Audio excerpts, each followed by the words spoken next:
Hi, everyone. I am Consolidano, and I'm happy to welcome you to our Wellness Hub tonight. We're presenting Suzanne Walker from Carya, and she's going to present a lot of savvy saving tips and tax tips for us tonight. And without further ado, I'll turn the floor over to Suzanne, who can give us a little background as to what programs they have and some of tonight's presentation. So I'll let you take it away, Suzanne. All right, thank you. And I'm going to assume you can't see my screen right now, right? No, you can. I can see your screen. Oh, you can? Okay, yep. Perfect. All right. Let me go back. Maybe that's why.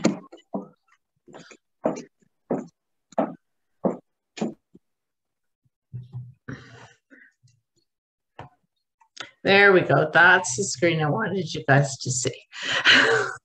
All right, so welcome. My name is Suzanne, and I'm from Carya. I'm a financial coach and facilitator, and I've been with Carya for about 1.5 years now. The department that I work for is called Community Financial Wellness, and we like to, there's 3 of us, but we're a small and mighty team. So thank you for inviting me here tonight. I'm going to give you a bit of an overview about what we offer at Carya, and then some brief overview of some money management tips and tools. And if there are any areas of this presentation, this sort of gives you a broader overview, and if you're wanting anything more in depth, certainly I'd be happy to come back, or as we go through the presentation, I'll let you know of one of our great hubs that we've just opened that you can come by, and we're going to be offering some programming out of there.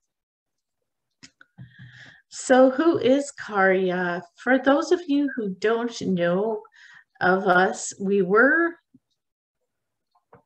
Calgary Family Services, and about 8 years ago changed to the name Carya. And we've been in Calgary for about 110 years, so one of the largest social service agencies in the city. We have over 40 programs for anyone from 0 to 100. So we offer parenting and youth, counseling, older adults, the community financial wellness. We're in community. We have elder-friendly communities, outreach workers that are all over the city at different times and programs. We also work in collaboration with different agencies in the city and different organizations.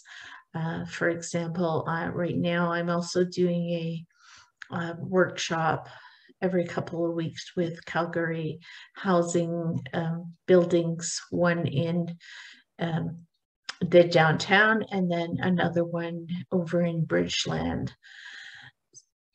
So our website here is at the bottom, is www.carycalgary.ca.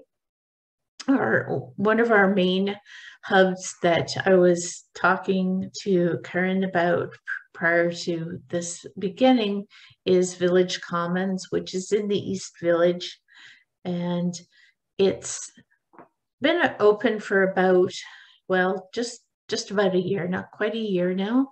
And we have lots of programs that run out of there. There's drop-in art classes and chair yoga, calligraphy. We also have an on-site chef and a coffee bar. So if you ever just wanted to pop in, come by, have a coffee, there is going to be probably some muffins or other treats available. And we're hoping that come fall that there will be some cooking classes.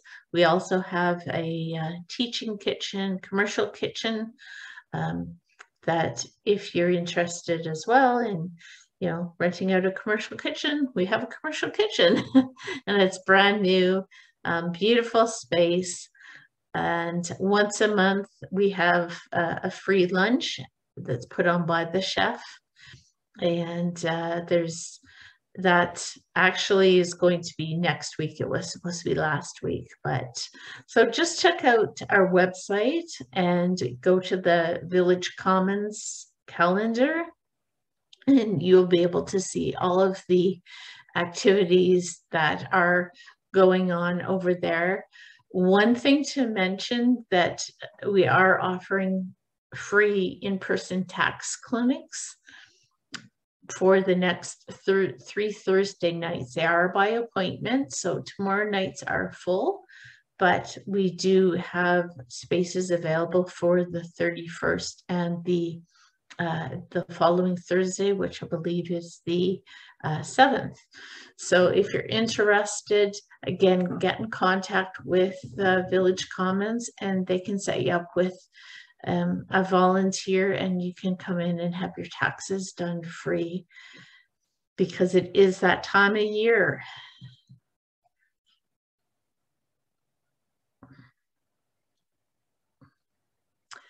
It's also known that you people will also do housekeeping through the city, through the province. Yes, yes. Well, yeah, there's lots of other services we offer. I was trying to highlight some of them. I don't know them all. So, yeah, so what is financial wellness and why community financial wellness? So, we offer free individual and group programs for people of all ages, and we offer them in person, via Zoom, or over the phone. So our main programs are the one-on-one financial coaching. We also offer a matched savings program. And so the matched savings program is a 6-month program wherein you would attend a workshop every 2 weeks for about an hour and a half. During that time, you learn money management habits and new skills and save $50 a month. And at the end of it, if you've saved you $300, we will match that threefold. So you will walk away from the program with $1,200. One of the caveats I would say with it is you do need to have a goal in mind for that money. So if you need something new for your home that will improve your quality of life, or if you need new hearing aids, for example, or we've often paid for, you know, freezers so that when food is on sale, you can stock up or batch cook, things like that. And it is a great program. We offer it in person and online. We also offer community learning series, which is what I'm doing right this evening. So it can range from topics very broad-based. We also do topics such as wills and estate, retirement planning, your money personality, money mindset. And we also do RESP signups.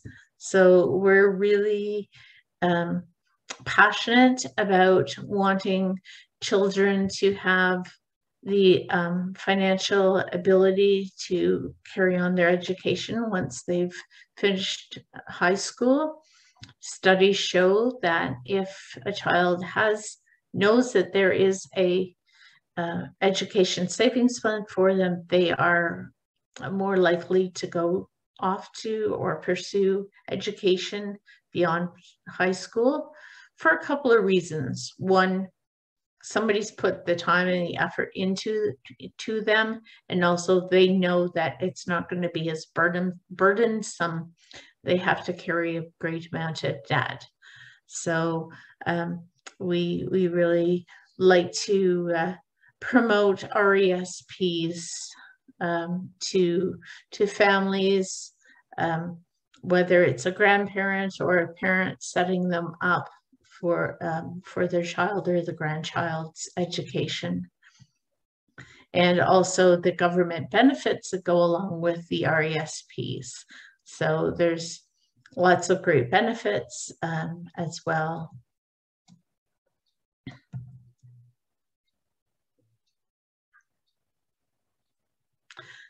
So at Community Financial Wellness at Carya, we really believe that your financial well-being is connected to all of your other well-being. So your physical, your social, your spiritual.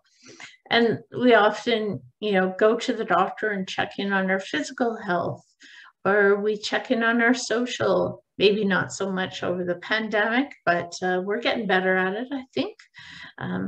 And so our financial well-being is really connected to all of that. So if we feel that our financial health is suffering, we often will feel that physically and then socially. And I just came from a trauma of money course that I'm taking and learning so much more about how our sort of hidden trauma of money does affect us.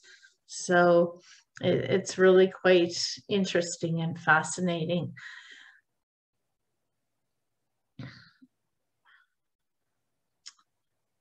So before we get really started, I just wanted to ask, did anybody have any questions about Carya in general before we get really into the nuts and bolts of the presentation?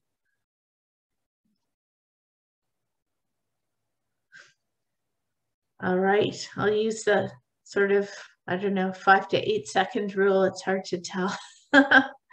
So just think about, in the back of your mind, if you're going on a trip, what do you need to do? What do you need to take? What should you pack in your suitcase? What do you need to have ready for you? Do you need a map? Do you need a suitcase? All of those things. And then what do you need in the suitcase? So just keep that in the back of your mind as we journey through this presentation.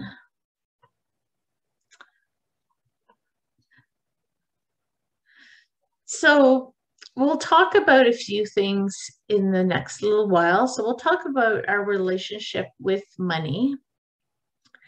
And then we'll talk about how the impacts of our needs and wants on our spending. And then we'll also talk about the value and process of planned spending. And then the importance of setting goals and making a plan.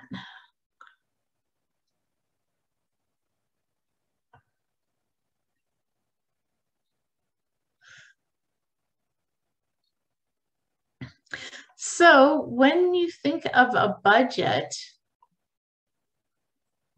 what do you think of? What comes to mind? Well, it's hard to be sure. There's so many unexpected things could happen that we make a plan that won't be exact for sure. Yeah. So that uncertainty.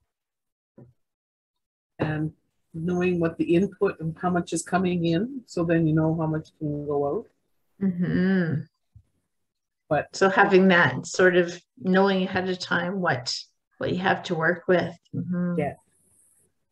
But it's for me, it's the, the saving has to play a part in it. So that's, it's just not, and that's the price of stuff. That's why I'm here. I want to hear what you have to say. Thanks. Yeah. Yes, the price of everything. I mean, gosh, it's hard and overwhelming at times. Definitely. So our relationship with money. So we all come with different relationships with money, and throughout our lives we hear things that, whether it's consciously or subconsciously, and that shapes our relationship with money, also what's happened in our lives. But we all have a different relationship, and I have a whole presentation that's called Money Habitudes, and it goes through and talks about 60 odd questions, and at the end of it you are able to distinguish what type of a relationship, you have with money.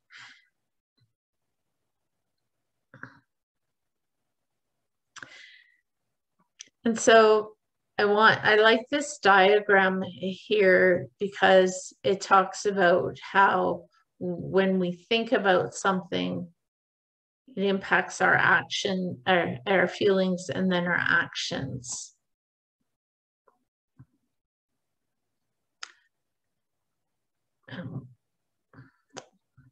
Goodness.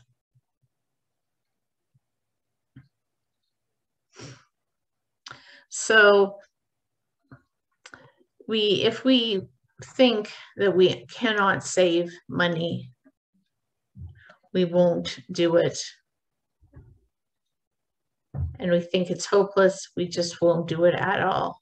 Whereas if we put a little bit of money away, just even $1 at a time, it starts to change the way that we feel about that saving plan.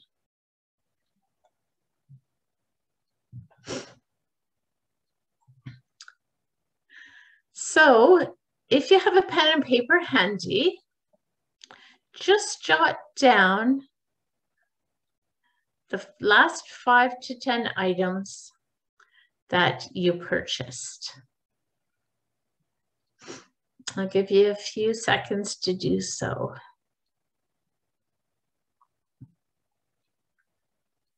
Sorry, you cut out for me. Can you repeat that? Oh, for sure. So just write down the last 5 to 10 items that you purchased. So it could be milk, a lottery ticket, bag of chips, I don't know, coffee.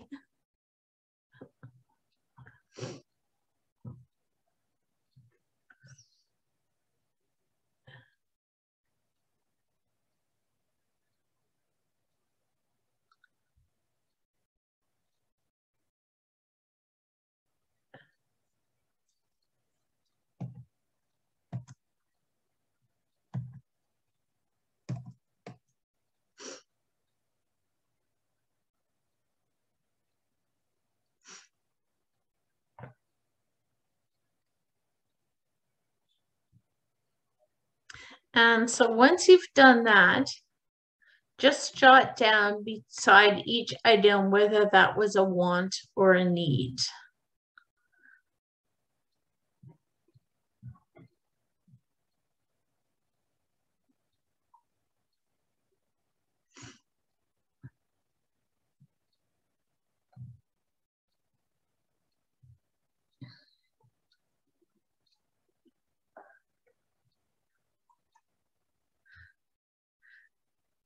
So was there anything you found there in that list that was a want versus a need that you're now looking at going,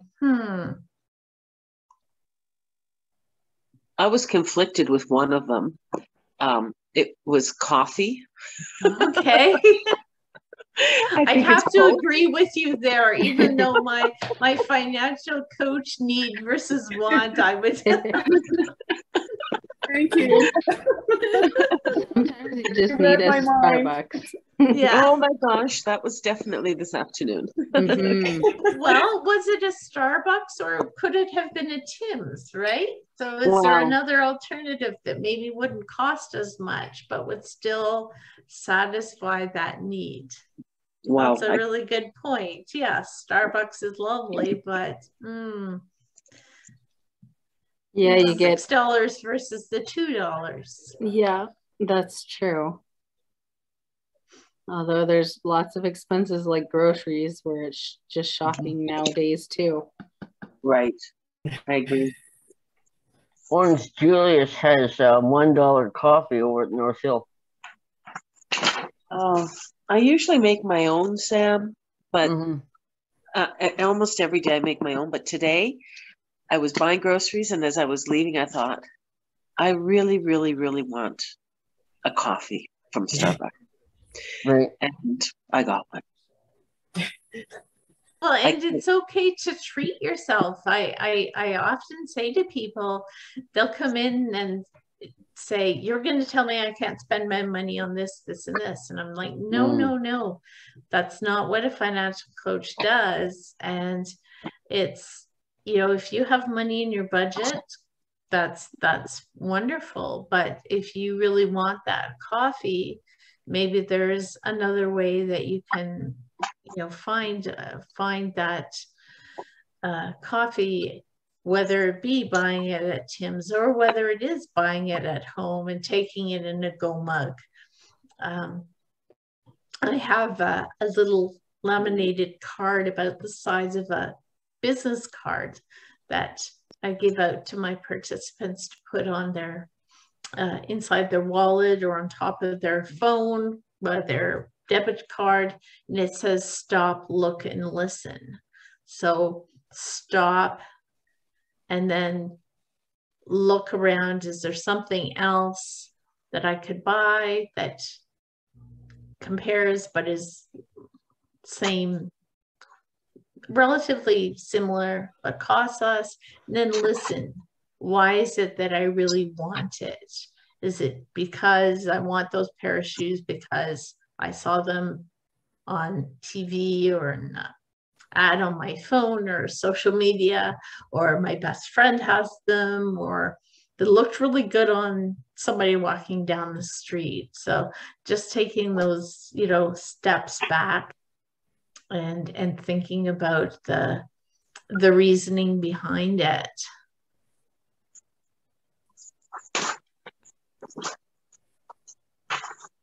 So when we talk about, setting up a spending plan or a budget, we will always say, take care of your needs first. So that's your rent, your mortgage, your utilities, those things, the food.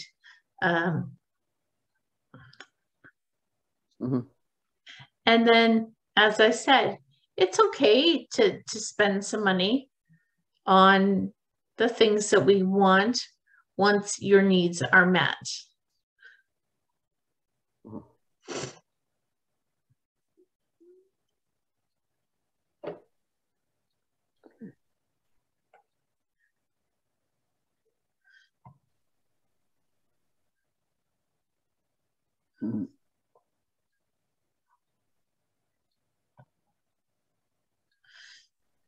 So when we go into money management habits from that spending plan,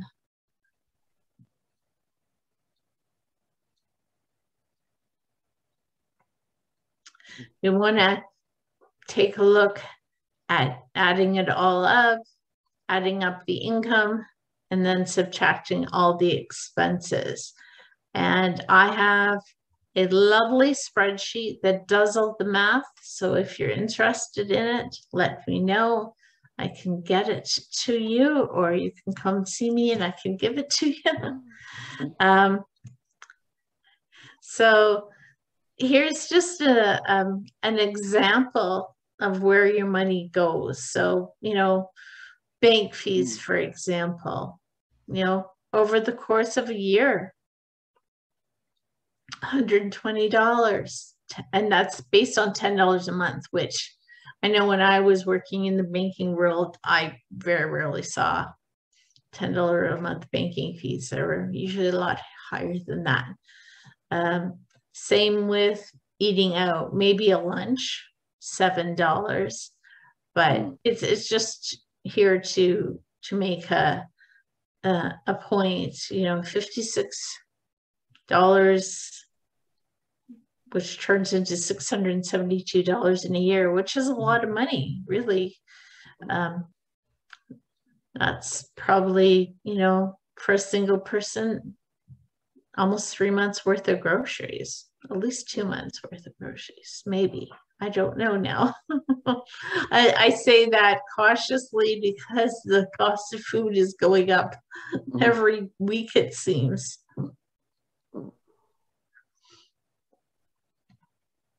That points to the fact one time I was sitting at home here and I had some pancakes and with the syrup and everything, and some mom said, "Where'd you have that?" I said, "I had it at home." You know, yeah, because absolutely. there's a lot of stuff that you can make at home, and yeah, it gives you a chance to shake the living daylights out of the batter so that you get it nice and smooth. Yeah, there's lots of, you know, things that we can make at home. And too, if we just shop our own pantries and fridges before we go out and buy something, there's often, you know, enough in there to make a meal or very close. And I think people are getting a lot more savvy at doing that. There's you know, you can go online now and put in all the ingredients you have and it'll pop out a recipe for you. Spending.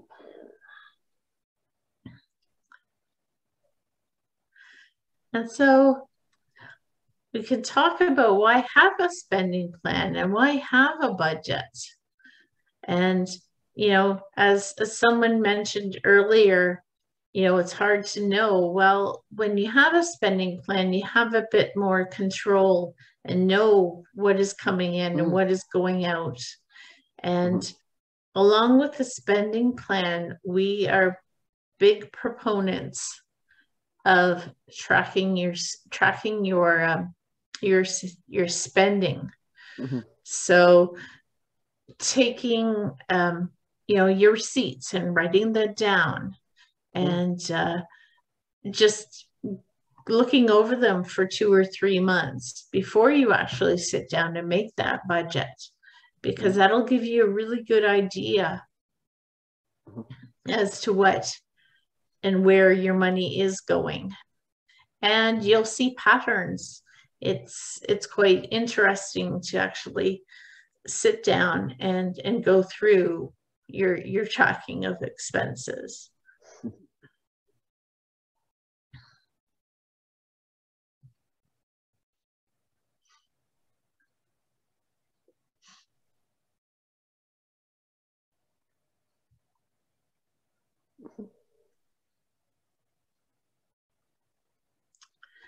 So, as I was mentioning, you know, having all your income, having all your expenses, and then you will have your regular expenses. So that's your rent or your mortgage, and then you have the irregular expenses that don't come out every month. They might come out once a year. So that might be insurances or condo fees, that's probably monthly, but those types of expenses. So making room in your budget for all those expenses.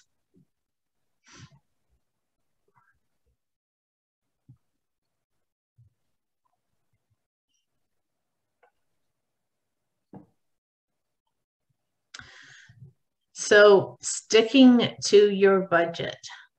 This is the hard part, and it takes practice. As I said earlier today, you know, it didn't happen, and we didn't learn these bad habits overnight, so we're not going to unlearn them overnight either. It takes practice. There may be times that you falter, and that's okay. It's a process, so not to be hard on yourself. I think a lot of people think that it's going to happen and it should happen instantaneously, and if it doesn't, they need to be more patient with themselves. So I always say, give yourself some patience and grace.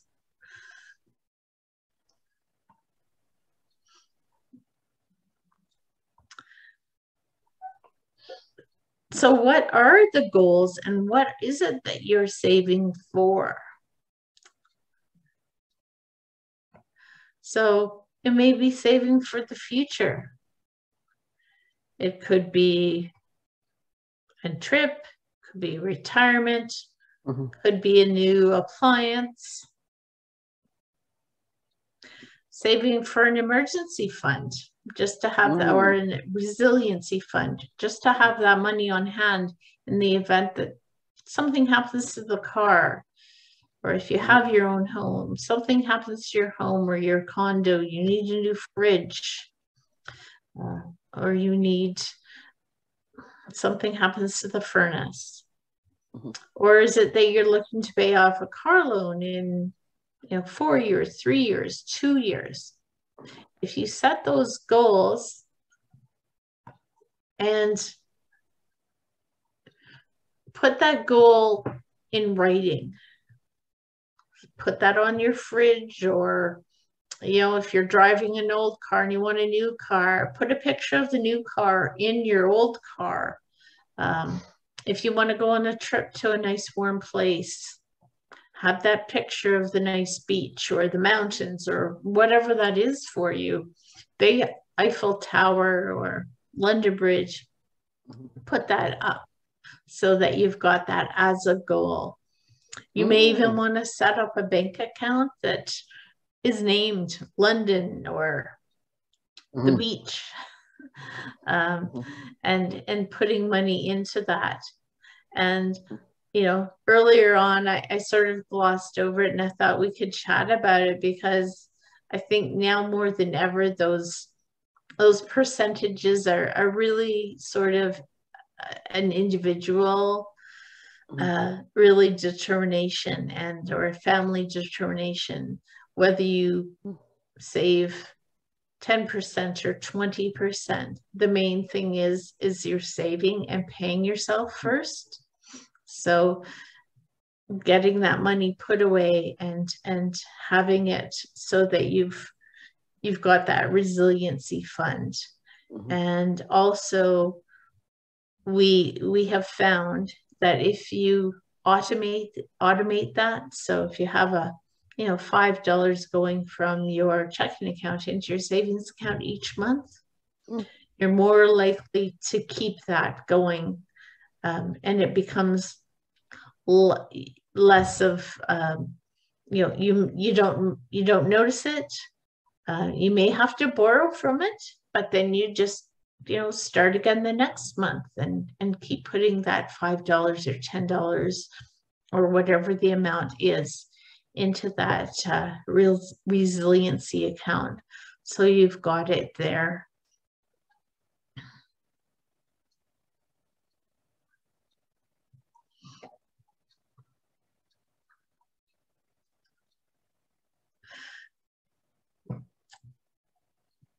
So are there any other steps that you can think of that you would take into account when you're setting up your spending plan?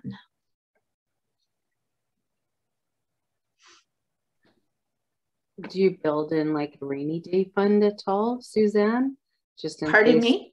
Do you build in like a rainy day fund in case an emergency happens, like a tire blows out on the car or Mm-hmm. anything like that? Or would that just come out of your savings account? Like Well, you could do about? either. I mean, and again, that's really individual. So you may want to put that into, you know, just a savings account. But, you know, I know some people, if they've got an older car and I want to say, you know, it's high maintenance. So there seems to be always something going wrong. They may just want to have a car account in that every paycheck. Yeah, an allowance 50, for your car, you know. Allowance for your car. There you go. Yeah. You know, if it's a newer car, maybe all you need to do are oil changes and change out the tires spring and fall. But again, same with your house. You know, if you've got an older house, things go. Newer houses, maybe not, maybe they do. But there's always, and then that resiliency account can also be for if you know, all of a sudden, you know, something happens and you're not able to work and your long-term benefits run out. Well, then what are you going to do after that? So if you've got that resiliency fund, that gives you a bit more, or if you're unemployed and your EI runs out, then you've got a little bit more to top up each month. So you're not borrowing and getting in debt and then having to pay off that debt, which you know, can be, you know, you have to factor that in then to your budget when you do start working again or do have more of a steady income. So yes, paying yourself first or you know, giving it an allowance, if you will, and also control that impulse spending. And that's easier said than done. It's especially, I think, during the pandemic with so much online shopping, it was 2 clicks away, and all of a sudden a day later, if you had Amazon Prime, you would have something new and shiny and new at your doorstep. Even if you didn't have Amazon Prime, it usually didn't take very long, but it was just so quick. And there was that rush of dopamine that we got, and that made us feel better. But did it make us feel better? I did a workshop not too long ago, and one of the questions at the beginning was, look in your space, and is there something you bought that still had the tag on or that you don't like? And we actually had a little swap going on in the chat. It was quite interesting to see what people had, and it might have been something that still had a tag on it.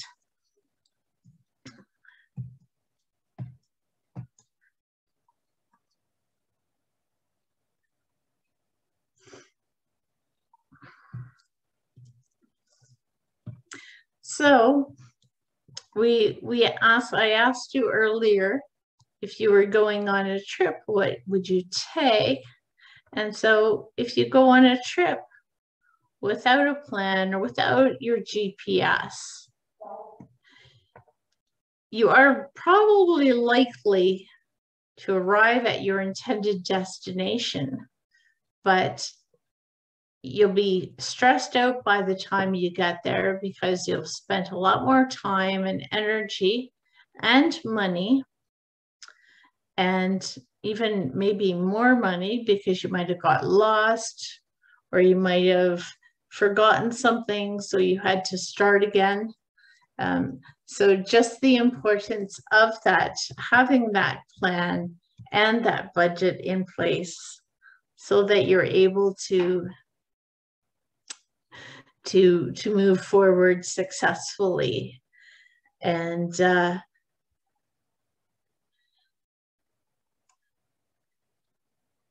that brings us to the conclusion of the presentation. However, I'd be more than happy and looking forward to your questions.